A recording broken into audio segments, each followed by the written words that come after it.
The old photograph had hung in the dim hallway of the Hargrove estate for over a century, a black and white portrait framed in dark mahogany, glass slightly cracked at the corners, its edges tinged with sepia and time.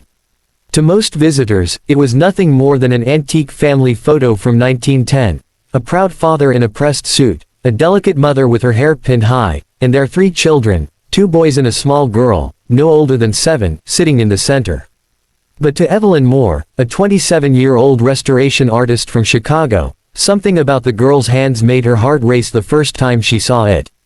Evelyn had been hired to restore the old photograph by the local museum that had just received the Hargrove estate's contents as a donation. It was an ordinary assignment, or so she thought. She had handled thousands of photos before, breathing life into faded faces and crumbling paper. But this one carried a weight she couldn't explain. Maybe it was the girl's eyes, wide, almost pleading, or maybe it was the way her small fingers seemed to curl unnaturally, as if holding something no one else could see. As Evelyn zoomed in under the magnifier, her breath caught.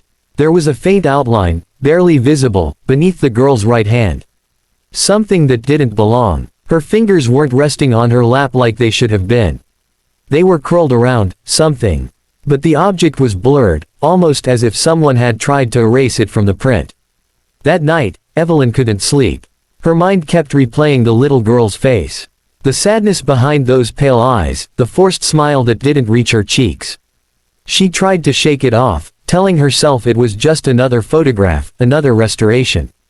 But deep down, she felt an ache, as though the child in the picture was calling to her, asking her to uncover something long forgotten.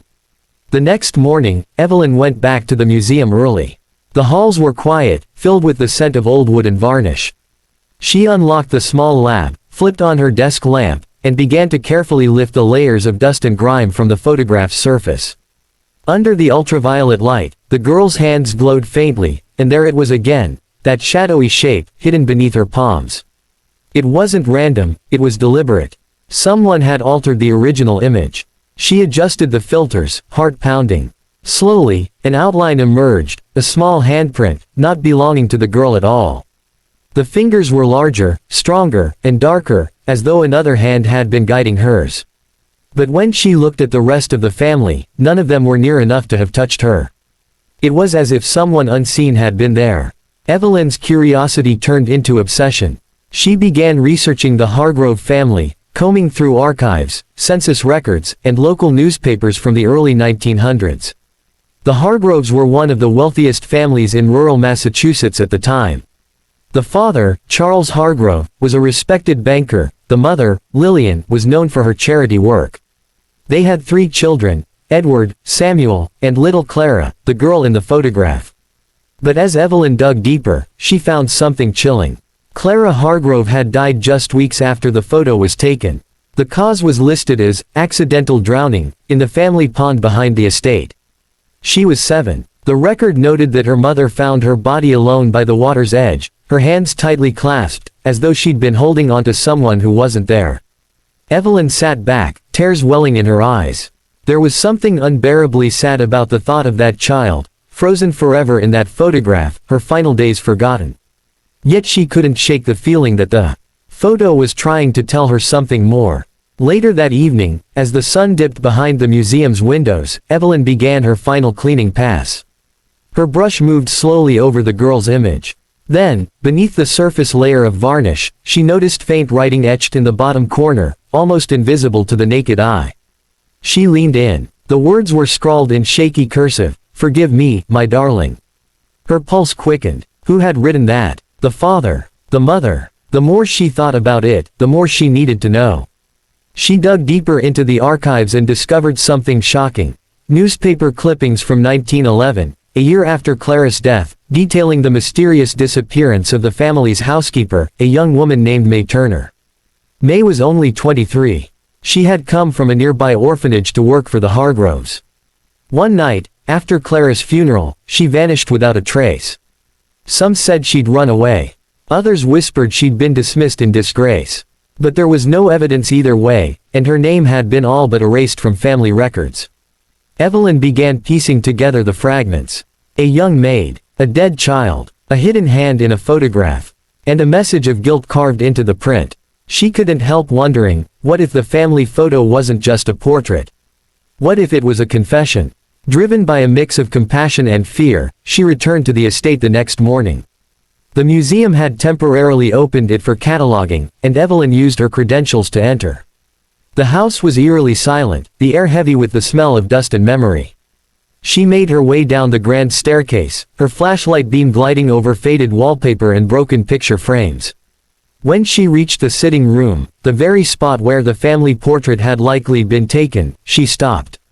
The room was unchanged, save for the decay of time. She felt a chill brush against her arm, like a whisper in the dark. And then she saw it, faint scratches on the wooden floor, right near the window seat where the little girl had sat in the photo. They formed the same words she'd seen written beneath the picture, "Forgive me, my darling." Evelyn's hands trembled. She knew she wasn't just restoring a photograph anymore, she was uncovering a secret buried for over a century. Over the following week, she pored through every letter, journal, and scrap of paper found in the Hargrove archives.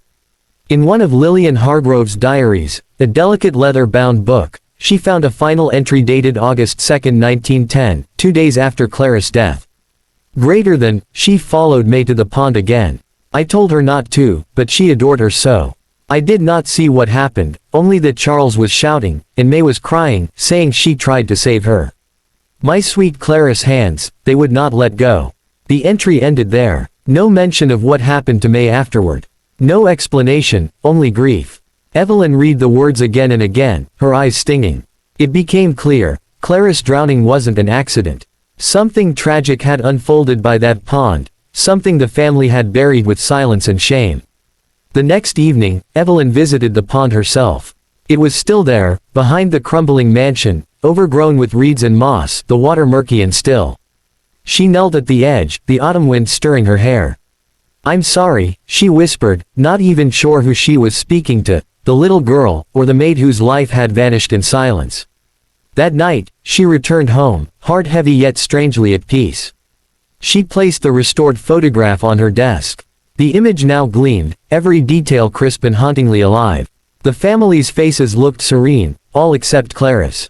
Somehow, her expression seemed softer now. Less pleading, more grateful. Evelyn stared for a long time before turning off the light. And in the quiet, just before sleep claimed her, she thought she heard a faint sound, a child's voice, gentle and distant. "Thank you." The following morning, Evelyn submitted her restoration notes to the museum. But she didn't include everything. Some truths, she knew, were too sacred to turn into exhibits. Instead, she wrote a small plaque to accompany the photo, simple and heartfelt. Greater than, family portrait, 1910. The Hargrove family of Massachusetts. Dedicated to the memory of those we lose, and the kindness that keeps their stories alive.